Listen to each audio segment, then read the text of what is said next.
आपोत्थिताग्रम द्वौ कालौ कषाय कटुतिक्तकम भक्षयेन दंत पवनम दंत मांसान्यबाधयन। ये विधि बताई गई है कि पेड़ों के हमें डंडियां लेनी होती हैं। किस तरह के रस वाले? कषाय, कटु और तिक्त।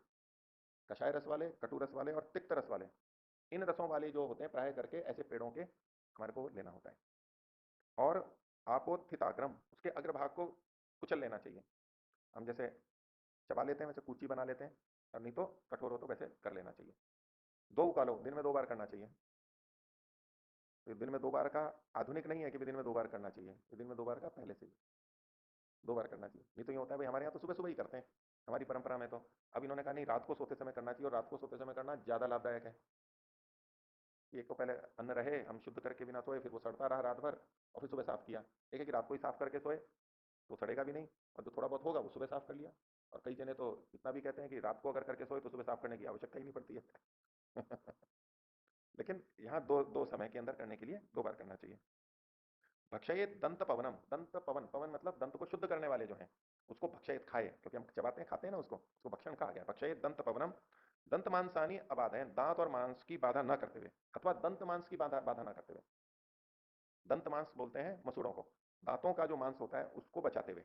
नहीं तो कई बार इतना करने लगते हैं कि वो मसूड़े भी छिल जाते हैं, सूज जाते हैं, वो ऊपर उठने लग जाते हैं, ज्यादा होता है। और दांतों की भी रक्षा रखनी चाहिए, नहीं तो कई बार इतना रगड़ते हैं कि दांत ही बहुत ज्यादा घिस जाते हैं। सफाई इतनी हो जाती है कि दांत ही बहुत ज्यादा घिस जाते हैं, उतना भी नहीं करना है। तो इनकी बाधा ना हो इस तरह से, नरम कुची हो, चुभ ना जाए, वो सब ध्यान रखना चाहिए। इससे लाभ क्या होता है? तो निहंती गंधम वैरस्यम जिह्वा दंतास्यजम मलम।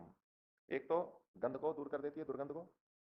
वैरस्यम, मुख में रस नहीं आ रहा हो, बेस्वाद जैसा मुंह हो जाता है ना, ज्वर आदि में जैसे होता है, या सुबह सुबह उठे हैं तो रस ठीक नहीं आता है, उसको जिह्वा आदि साफ हो जाती है तो मुख साफ हो जाता है, तो रस आने लग जाता है। तो विरसता को, फीकेपन को दूर कर देती है।